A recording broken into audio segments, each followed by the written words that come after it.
Today we will discuss about the spread of Christianity, how the Christianity spread the rest of the world. So the medieval period in Europe was the period of transition because it transitioned from ancient to the modern world, and it's not a very short period. It's around 1000 years. So that means from 7th century to 16th century. From 7th to 16th century. Now next is decline of the ancient Roman Empire. The mighty Roman Empire that was in its great height and began to disintegrate in 5th century CE, Common Era. So the two reasons behind the decline of Roman Empire. Number one, one of the important reasons behind the decline of Roman Empire was the repeated attacks by the Germanic tribes. Germanic tribes like Goth, Vandals, as well as Franks, and these tribes or these repeated attacks are popularly known as barbarian invasions. So even the magnificent city of Rome was not spread. So these tribes gradually settled down and assumed control of the western parts of the Roman Empire. And another one reason for the decline of Roman Empire was the economic crisis. Another one important reason was the political and the economic crisis. So these two were the more important reason for the decline of Roman Empire. Now next we will discuss the birth of a new empire. So in 395 CE, Common Era, the Roman Empire was divided into two parts. Eastern Roman Empire and Western Roman Empire. And eastern parts of the Roman Empire was known as the Byzantium, and its capital was Constantinople. Its capital was Constantinople.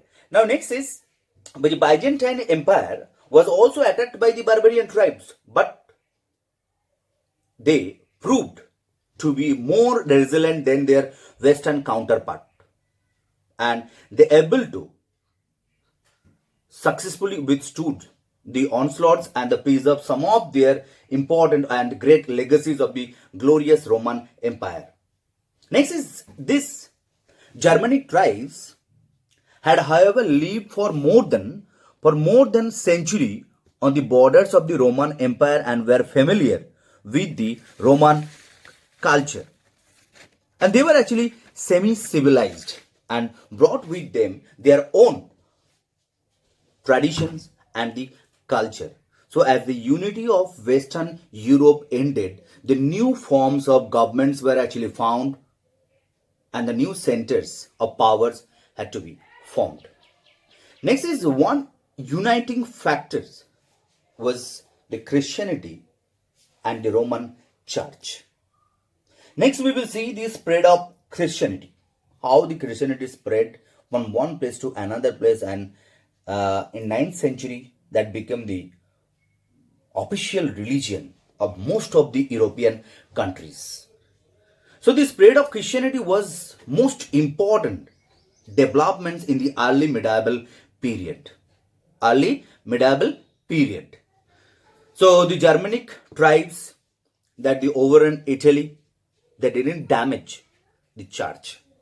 They didn't damage church. So the church was allowed to retain its spiritual power over the all Christians. Over the all Christians. Next is in 400 CE or 4th century CE, most people in Europe were non-Christian. But within 500 years, by around 9th century or 900 CE, most had been converted to Christianity. And in every European state, Christianity had become the official or become the official or state religion. And the conversions of king or feudal lords that followed by the mass conversion. And as the Christianity spread, the power and the wealth of the church also multiplied. Next is when the Christian monks, fired by religious fervor, and they organized themselves into an order, and these orders built a great monasteries and where the monks lived and they pursued their religious missions, and the monks also pursued the art and the learning in all kinds of subjects. Not only the religious, they also imparted the other or educations or learning in all other subjects. As well as the monasteries were also became the center of scholarship, art, literature, as well as the religious studies. And the majestic churches were built in every town, cities, and as well as later we will see in villages also. So educational institutions such as the internationally renowned universities were also built by the church. One is Oxford, another one Cambridge. So as the wealth and the power of the church increased, it became increasingly authoritarian and conservative, and it demanded unconditional or the unqualified obedience, loyalty, and total submission to its dictates. Next is the Crusades. What was the Crusades? But in 11th century, the Muslim Turks invaded the lands of the Christian Emperor Constantinople, and they had earlier captured their another one holy place, Jerusalem. That was the birthplace of Jesus Christ. So that is why the Pope appealed to all the Christians to join the Crusades. So what was Crusade? Crusade was a religious expeditionary war to recapture or regain their lost territory or place. So between 11th to 13th century, they fought 8 wars against the Turks, and that war was popularly known as, or battle was popularly known as, the Crusades. But the Christians failed to achieve their objectives, but they brought about several significant changes in the medieval Europe. Number one, in the course of their travel to the holy places, the Crusaders came to contact with the advanced culture or superior civilizations and the cultures of the Greek and the Turks, and they assimilated the best elements of the East with the West, and they revived the Western educations and the learning, a revival the Western education, learning, and paving the way for Renaissance in Europe. Next is second effect. So the Crusaders also learned the use of gunpowder and the gun from the Turks. So these two discoveries contributed to the decline of the feudalism, because the armored knights had outlived and their usefulness, and the services were no longer required because they learn how to use the gunpowder as well as gun. Next is number 3. Europe re-established a direct trade contact with other parts of the world, and the Crusaders also got a taste of the luxurious lifestyle of the East, and to meet the demands of luxurious items, European traders began to establish a trade link with the East. As the trade increased, and the economy of Europe also increased or flourished. Now, next is fourth point. Many new towns and cities were also established, and the traders and the manufacturers also demanding better conditions of law and order. So that is why they paid a lot of revenue to the king to develop the army, and that increased the power and authority of the king and declined the power of the feudal lords. Next is the monasteries and their impact. Monasteries and their impact was a charge of the Rome that fostered the religious as well as cultural unity in the Western Europe in the medieval period. But by the end of 5th century, the Christian churches had been established in almost every villages, towns, as well as cities, and the duties of the priest or the clergyman were to preach the as well as perform the religious rites, help the poor and the needy people. Not only the priest had to live among the people, and some of the more pious priests, they lived far away from the village or towns or the human habitants. They lived in the forest.